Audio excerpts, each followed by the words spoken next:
So the television construct of Love Island, not as entertainment, but an allegory, enclosed field in which attraction, selection, and exclusion and coupling are ritualized, accelerated, and made visible. In the metaphysical rendering, this island is not filmed, it's connected continuously in a subtle architecture of human relations. This island would not float somewhere beyond the world, it would be coextensive with it, like a second topology map, onto the first. Every gesture of courtship, every rivalry is like a symbolic arena. Matter supplies important voices, scripts, and dramatic tension. What appears spontaneous, the level of experience reveals itself under analysis as participation as a part of field and possibilities. Beneath observable behavior lies what must be turned to the blueprints of stretching. So before a person speaks, there exists an internal combination of choosing a partner, an implicit matrix of acceptable and unacceptable traits. These blueprints aren't purely inventions, they're sedimentary from culture, myth, and ancestral memory.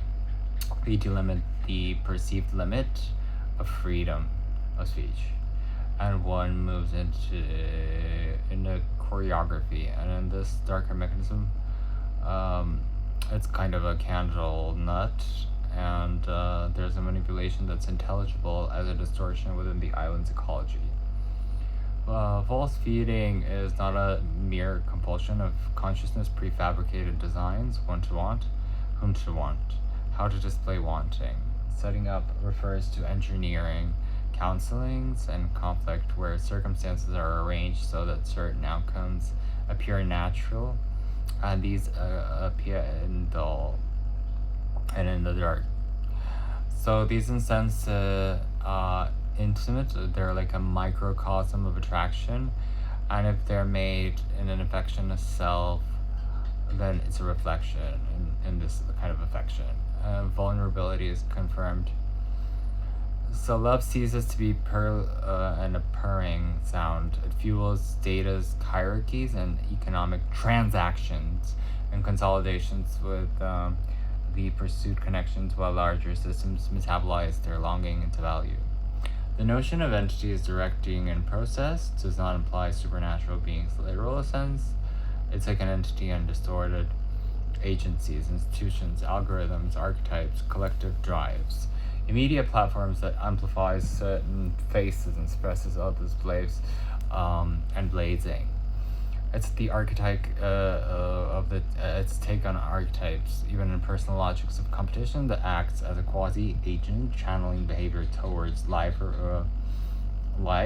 on YouTube, and they don't conspire through consecutive consensus.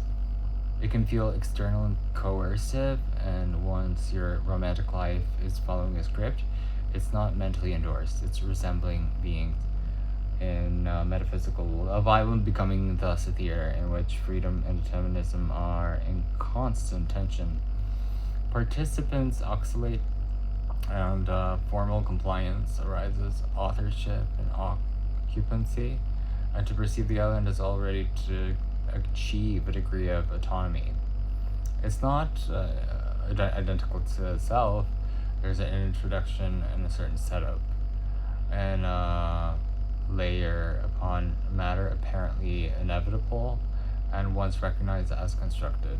In this sense, the metaphysical Love Island is both critique and caution.